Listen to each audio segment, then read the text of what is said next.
Welcome gentlemen, Rafael here with Timeless Gents. This is the first video of a 5-part series of exactly how to look and feel younger at 40, 50, 60 and beyond. It's a follow-up on a video we did previously talking about the 5 pillars on how to look younger at 40, 50 and 60. So if you haven't had a chance to see that video, please make the time to watch that so you're all caught up with everything we're talking about today. By the end of this video, you're going to know how and why your muscles deteriorate and how to perform exercise selection and programming to combat that. Now, with all the social media influencers and fitness influencers out there today, why listen to me? What makes me different? Well, first, I'm in your age group. I'm 51 years old. I know what it feels like to be in your 40s and feel like you're kind of giving up and put yourself in a rut. And I want to be able to share the processes with you guys of exactly how I got myself out of that rut, starting with strength and conditioning. Secondly, I'm a licensed physical therapy assistant with 11 years of experience. I have my own therapy practice where we specialize in orthopedic surgery and rehab recovery, ranging anywhere from your high school athlete with ACL reconstruction, rotator cuff repair, Achilles ruptures, up to my geriatric and elderly population recovering from total shoulder, hip, or knee, cervical fusions, lumbar fusions, and the scary one, a hip fracture. And we'll talk more about that in just a moment. I put myself through school as a certified personal trainer through the National Academy of Sports Medicine. So I had the unique opportunity to be introduced to this population first as a patient and then rehabbing them through their protocol, transitioning them to a client, and then returning them back to their sport or getting them off that walker or wheelchair. It is a very fulfilling career. I love what I do, but I'm generally dealing with one patient at a time. And with this platform, I'll have the opportunity to share these processes with tens to hundreds and hopefully thousands of you. Now, with that being said, let's get started. Now, before you can perform exercise selection and programming, you need to understand how and why the muscles are deteriorating at the fiber level. So as we age, from starting around age 30, we're going to start to experience muscle loss of about 3 to 5% per decade. When you're entering your 50s, that's going to nearly double, and you can expect to lose 1% of muscle per year if you don't combat that. So what are we talking about? Sarcopenia. Sarco is meaning flesh, penia meaning deficit or lack of. So the medical term of muscle wasting age-related is sarcopenia. Now let's take the cross-section of a bicep as an example. Our bicep, our muscle, is made up of thousands of fibers controlled by a motor unit. The motor units are connected to fibers that it controls under a principle of all or nothing. All or nothing principle means when that motor unit is activated and messages are sent from the spinal cord to the motor unit to recruit the fibers, it's going to recruit all the fibers it controls within that fiber, within that motor unit.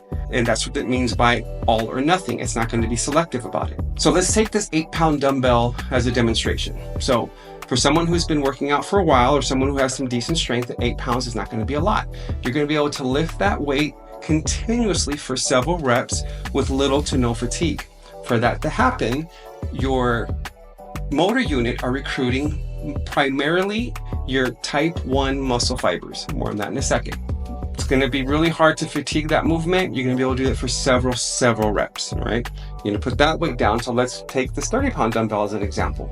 Same movement, a dumbbell curl, but you're going to fatigue a lot quicker because of the progressive load. It's heavier now. So now when the motor units are being activated, they're going to recruit additional fibers, and they're going to recruit different types of fibers to maintain that strength and progressive load that you're applying to the muscle. So what are these muscle fibers? Let's go into them in a little bit more detail. Type 1 is your slow twitch muscle fibers. These work off your oxidative system. They're very hard to fatigue. They're fatigue resistant, and they're used for movements like lightweight lifting, steady state cardio, jogging long distances, prolonged standing, prolonged sitting, anything you can think of that doesn't require a lot of forceful movement. That would be your type 1. Then your type 2 muscle fibers, or your fast twitch muscle fibers, work off of your glycolytic system. Now these fibers are recruited for things like lifting heavy weight, like the 30-pound dumbbell for several reps, explosive movements, boxing, punching, jumping, sprinting, explosive burpees, anything that you can think of that requires explosive, fast, quick movements. Those are the type 2 muscle fibers that are helping you complete that task. So now let's bring it back to sarcopenia, right? So as I said, Around age 30, you can start experiencing some age-related muscle loss called sarcopenia. And unfortunately, the muscle fibers that go first are the type 2 muscle fibers, the fibers that we use for explosive movements, which is why you won't see many professional athletes well into the 40s, 50s, and 60s. We just can't compete with the same level of explosiveness we could when we were in our 20s. Now, for an elderly person, losing type 2 fibers is very detrimental. So I'm sure we all can think of a family member, friend, aunt, grandparent that fell, tripped, and were unable to recover from the fall, meaning that maybe they tripped over a carpet and they didn't have the speed, quickness, and agility to quickly process that foot forward to prevent the fall, preventing it, or fall recovery. That is because their type 2 muscle fibers are nearly gone, so they don't have that movement. So for them, that is an explosive movement. And so when that elderly person falls, and because they've lost a majority of their muscle density, unfortunately, that also relates to decreased bone density. So when that person falls and hits tile or concrete, very likely a majority of them are going to fracture their hip. And for more than 30% of the population that experience that fall over the age 65, they're going to be dead within the year. When I share this information with my patients, I always get the same question: how am I going to die from a hip fracture? It's not the hip fracture that kills you. It's all the complications that it comes with. Blood clots, infections, sepsis, infections around the hardware if you had a ORIF, which is when they put rods and pins to repair that fracture. Lack of mobility because many of them are non-weight bearing depending on where that fracture and that repair took place. So now they have little to no movement, they're depressed, they're not moving around, and everything just starts shutting down on them. A lot of these people don't even make it out of the nursing home, and unfortunately, that's where they end up dying. So I share this with you and with my patients, not to fearmonger, but the reality is 30% of 65-year-olds going through this, that is a lot. Well, 65 and above, that's a very high number. So there's ways to prevent that, and that's exactly what this strength and conditioning program that I'm sharing with you is going to do. The byproduct is that you're going to look better, clothes are going to fit you nicer, you're going to look younger. But what we're really doing is that we're improving our health, our life expectancy, and our quality of life. So now that you're equipped with that information, let's get started on programming. So my recommendation to you, this is for intermediates and beginners, is to at least start with 3 times a week for your strength training. Then you're going to do 2 to 3 times a week for your cardio and conditioning. To start, we're going to start with 1 exercise per body part. We're going to do full body workouts. The rep range is going to be 6 to 12. However, we're going to start with lighter weight, higher rep, working our way down. You're going to always start with a warm-up, 5 to 8 minutes of dynamic or ballistic stretches, and that would look like you get to the gym, you're doing walking lunges, you're doing air squats, push-ups, ring rows. You can also get on the bike or the treadmill. What we're really trying to do is increase the blood flow through those muscles, increase your heart rate before you jump in and start trying to apply a load to your body. So your schedule should look like this. You can pick what days. I'll give you mine as an example. I do Monday, Wednesday, Friday. I do strength training. When I arrive to the gym, I do the ballistic or dynamic stretches we discussed. And then I start with, let's say, legs, a larger muscle group. And I pick leg press. So I'm going to do 4 sets of that, and I'm going to start with 12 reps. That is not a warm-up. That is full reps of 12. My goal is to reach near failure, 2 to 3 reps from failure. What that means is when I'm getting to rep 9, 10, 11, the movement of the weight is going slower, but I'm maintaining my form. And if I were to attempt rep 13, 14, 15, I'd break form or I would not be able to move the weight. That's what it means when we reference 2 to 3 reps from failure. You don't have to go to failure every single set. Doing that, especially for a beginner, you're asking your body to exert more energy than it's going to be able to sustain for 45 minutes to an hour. And you're going to end up not being able to get maximum stimulus of the muscle by trying to do that. So you want to get near failure. Science has proven that you don't have to go super heavy to have a stimulus into the muscle. You just have to go to near failure on your reps. Then you're going to go to the second set, and it's going to be 10 reps. Same concept. You're looking at going 7, 8, 9, and you start feeling the burn, and you're barely getting to your 10, down to 8, down to 6. Nothing changes on getting close to failure with your rep scheme. Now, if you reach each set of 12, 10, 8, 6, and all of them felt, I wouldn't say easy, but you never felt the burn to where you had to get off that machine or you had to put the weights down because you were just on fire, then you just did a junk set. And that is the worst thing you can do. Spend 45 minutes in the gym performing junk sets because you didn't do enough to stimulate the muscle. Therefore, what you primarily worked on were your type 1 muscle fibers. So remember what we said earlier, when we're lifting light weight, the type 1 is what's being recruited to move that weight. You're not recruiting type 2, which is what we're trying to hold on to here, until you're lifting heavier progressive loads. The key to all of this though, guys, is you have to maintain proper form. If you guys have someone that you can work out with, if you have the money to hire a qualified trainer, if you have someone to watch your sets, if you guys maybe are, I don't recommend setting up cameras in gyms, but if it's kind of empty, just set it up to where you can watch your form. Make sure that if you don't have someone with you, that you're doing the set as properly and as safe as possible, because that's the key to all of this. If you get injured, you're going to be away from the gym and all of this is just going to go to junk. So up on the screen is an example. Again, you guys change this however it works for you. These are just the recommendations that I recommend to my beginners, especially someone transitioning for the first time with doing this type of working out. So if you look at the screen, you'll see that week 1, you're going to start with your warm-up. And again, dynamic stretches, ballistic stretches. Ballistic stretches would be hopping type movements. So if you want to do jump squats, jump rope, things where there's a little bit more of an explosive load into the stretch, but you're not really necessarily using weight because you don't want to injure yourself either. Then you're going into your first set, which is, like we said, 12. Then you're doing 10, 8, and 6. I generally start with legs. It's just a larger muscle group to work on. Then I move on to chest because I don't want to fatigue too much. It's really hard for me to stimulate my chest, so I make sure that I don't leave that for the end of my workout.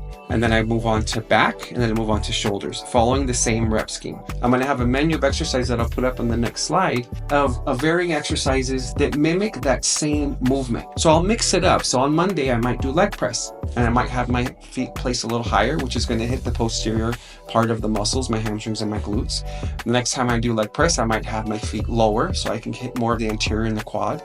The third time I might have it wide, so I hit adductors.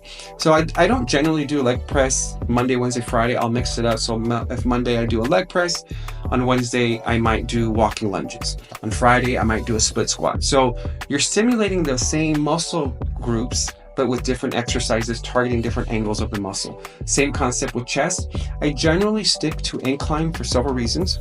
One is that I'm on a tight schedule. I'm at the gym at 5 a.m. I need to be out of there no later than 6:15, 6:20. I don't have the time to do incline, flat, and decline. But what studies have shown is if you angle the bench 15 to 30 degrees, you generally hit enough of the pectoral muscles to get stimulus from the upper part of your pecs to the lower part. I'm not a bodybuilder, so I'm not trying to separate each muscle group, but I do want to have some nice aesthetics. So I generally stick to incline. The second thing I do, I generally stick to dumbbell. I have a previous torn labrum in my shoulder, so it happened on the bench. I was in my last set of my last part of my workout, and I was going way too heavy for what I should on a flat bench. I didn't have my elbows tucked in. This movement here going too far back just puts too much pressure on that anterior shoulder, and I paid the price for it. So what I do and what I recommend to my starters and patients is dumbbells. You have a little bit more control, or hammer strength machines. I kind of stay away from the barbell. And again, if you guys have perfect form, do what you want to do. But for me, it just helps me keep me in. My whole goal with all of this, along with looking good and feeling good, is I'm trying to stay injury free with all this stuff. So when I go to back, I mix that up as well. I'll do lat pull downs for one day, another day, and I'll do varying grips. I'll do close, neutral, or wide. And the same thing with rows, close, neutral, or wide. And then back extensions for the lower back. So it'll be on the menu. If you guys haven't seen it already on the screen, pause it, go back, write it down. If you have if you're at a computer, you can screenshot it, print it out. But it just gives you different ideas of different body parts of exercises that you can work on. Now on week 2, now if you see, we're increasing the sets. So instead of doing 4, now I've increased it to 5 sets. I'm still doing one body part per exercise, but now I'm doing 5 sets. And then week 3, now I'm going up to 6 sets. So I'm progressively overloading. There's different ways that you can apply your progression. You can do it by sets, reps. What I tend to do is I do it by sets, and I'm going up to the 6th set on week 3, still increasing the load. Then on week 4, I'm deloading. I'm bringing the load down along with the reps. I'm not taking time off the gym. I know plenty of people that kind of just rest that 4th week. I don't recommend that. You want to have active recovery. So what I do is I maintain my gym program, but now I'm doing less sets, less reps, allowing myself to recover a little bit more. Remember, guys, in your 50s, you recover very differently. And this has worked for me and anyone else that I've trained or treated in their 40s or 50s. Now in month 2, you're going to repeat the exercise set of month 1. But what you're going to do is on week 5, you're going to start with the amount of weight you finished at week 3. Because in week 1 in month 1, you started, let's just 100 pounds.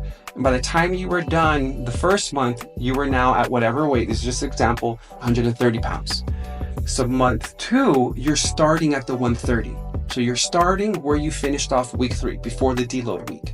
And it's the same thing. So now you're starting with 4 sets at that higher weight. Then you're progressing to the 5th set, week 2, 6th set, week 3, and again you deload. You're gonna do this program for at least 90 days. I don't recommend you mix things up too much until you give your body an opportunity to feel the stimulus and adaptation. If you mix it up too early, you don't know how far you're gonna be able to push that stimulus. Now, the second ingredient to looking younger at age 40, 50, and 60 and improving your life expectancy is improving your VO2 max. There is a massive correlation between improving your VO2 max and all-cause mortality. One study showed an increase of 21% of life expectancy over 45-year follow-up, taking into account high cholesterol, high blood pressure, and smoking. So what is VO2 max? VO2 max is the amount of oxygen it takes for someone to complete an intense task. So how do you test your VO2 max? Well, traditionally it's done in a lab. They hook you up to oxygen and heart monitor, and they push you to your limits, and that end result will give you your VO2 max. But a DIY to do this for those of us that don't have access to a lab is you can go to your local high school track, run, walk, jog, whatever safest for you, 6 times. You're trying to go 1.5 miles, so you time yourself from start to finish. And then I'm going to provide you a link to enter your time into that link, and it's going to give you your VO2 max of below average all the way up to superior or excellent.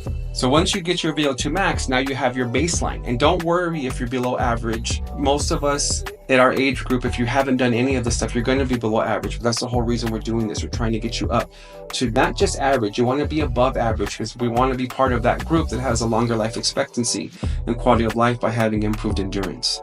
What I do on my non-strength training days, which is Tuesday, Thursday, and sometimes Saturdays, is my wife and I will throw on a weighted vest from our home. We'll walk down about a quarter of a mile to a walk path, which is a long walk hill.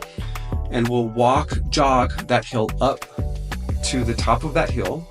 And then we'll sprint back down and then walk back up to our home, all with a weighted vest. The whole process takes about an hour. What we'll also do on a Saturday is we'll go to our local high school track, and then we'll work on speed work around the track. So we're trying to tap into our VO2 max in different areas, doing long steady state cardio, which will absolutely work on your VO2 max, and also some speed work for shorter durations of time. If we don't do the track, then we'll do also HIIT programs, which is high intensity interval training. So it's frequent explosive movements with very little rest, and you can do this with or without resistance. But the goal with this is to get your heart rate as high as you comfortably can. You don't want to hit max heart rate. So what you do to calculate your max heart rate, you take 220 minus your age. That's your max heart rate. You want to get as close to that as possible with these HIIT workouts. So when you look at your whole week, what it should look like, and in this example, Monday we're doing strength training. On Tuesday, you're doing a mixture of slow running and jogging, also with some speed work to increase your heart rate. That's your workout on Tuesday, Thursday. On Saturday, you have an option where you can do that same Tuesday, Thursday, or do interval training, or do speed work at a track. What I don't recommend is doing HIIT workouts after strength training. There's a myth out there that says you should never do cardio after a strength training program. That's not true. You absolutely can. You just have to do steady state cardio. What you don't want to do is high intensity workouts where you're going so fast, so hard that your body's having to tap into the glycolytic system, which is the same system your type 2 muscle fibers are drawing from. So you don't want to go and work on your strength, working on your type 2 muscle fibers by lifting heavy, and then right afterwards go and do a HIIT workout, because that's going to tax into the same system. So you want to separate that. So you either do your HIITs completely off of your strength days, or you don't do them at all, but don't do them after your workout. I don't recommend you doing them prior either. That's really tough. I mean, if you do a HIIT workout properly, you're pretty taxed. So it's really hard to now go ask your type 2 muscle fibers to recover from that and now provide some stimulus for growth. It's really hard to do that both. So there you have it, guys. You have everything you need to get started. No excuses, but you have to remain consistent. You have to be dedicated and you have to be determined. Don't let motivation be what fuels you. Motivation is temporary and it's not sustainable. You have to be dedicated to what you want to do. This has to become a standard of your life. It's not about, do I go to the gym today or not? It's what time am I going to get to the gym? It's not, do I have time? Did I create the time? You have to be dedicated. If you cut this at month 1, 2, or not even get to 3, you're not going to notice any benefits. Anyone that tells you that you're going to do this and notice results immediately is lying to you. This takes time. And again, this is step 1. This is pillar 1 of the 5 pillars to look younger. But looking younger is a byproduct of everything you're doing. Looking better in your clothes is a byproduct of everything you're doing. What you're really doing is improving your health and your life expectancy. Guys, if you found today's information helpful, please like and subscribe. In the next video coming up, what we're going to talk about is how to recover from everything that we're doing, specifically sleep. And this is coming from someone who dealt with insomnia for 15 years, and I was able to battle that without prescription drugs. Stay tuned for the next one, guys, and thank you so much. See you soon.